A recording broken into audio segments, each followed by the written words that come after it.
Hi అండి, welcome to my channel. So నేనైతే చెప్పాను కదా, నా పీసీఓఎస్, థైరాయిడ్, ఇన్ఫర్టిలిటీ. నాకు అసలు పీసీఓఎస్ ఎప్పుడు వచ్చింది, నాకు ఎలా తెలిసింది, థైరాయిడ్ ఎప్పుడు వచ్చింది, సో నేను ల్యాప్రోస్కోపీ ఎందుకు చేయించుకున్నాను, ఇవన్నీ కూడా మీకు చెప్తాను అన్నాను కదా. సో ఇక మీదటి నుంచి అయితే మన ఛానల్లో వెయిట్ లాస్ వీడియోస్తో పాటు ఇవి కూడా వస్తాయండి. సిరీస్ లాగా చెప్దాం అనుకుంటున్నాను. అందరికీ కాకపోయినా నాలాంటి వాళ్ళు ప్రెగ్నెన్సీ గురించి సఫర్ అవుతూ ఉంటారు కదా, వాళ్ళకి కొంచెమైనా యూజ్ అవుతుందనే ఒక థాట్తో నేనైతే ఈ సిరీస్ అనేది స్టార్ట్ చేశాను. సో నాకు మ్యారేజ్ అయ్యి 5 years అవుతుంది అన్నాను కదండి. నాకు 2021లో మ్యారేజ్ అయింది. నాకు మ్యారేజ్ ఫిక్స్ అయినాకే ఆ మంత్ అయితే పీరియడ్ వచ్చింది.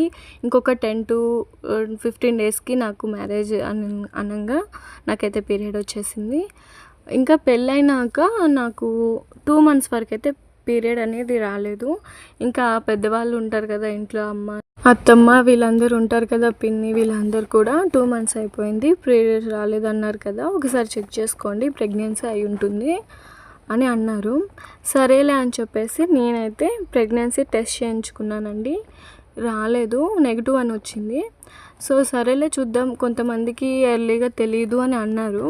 సో సరేలే అని చెప్పేసి ఇంకొక 1 month ఆగినాక నేను చూశాను. సో మళ్ళీ చెక్ చేసుకుంటే నెగిటివ్ అని వచ్చేసింది. ఈ 3 months నాకు బాగా కాళ్ళు వాపు రావడం, కళ్ళు తిరగటం అన్నీ ప్రెగ్నెన్సీ సిమ్టమ్స్ లాగే అనిపించాయి. సో మళ్ళీ చూసుకుంటే నెగిటివ్ వచ్చింది.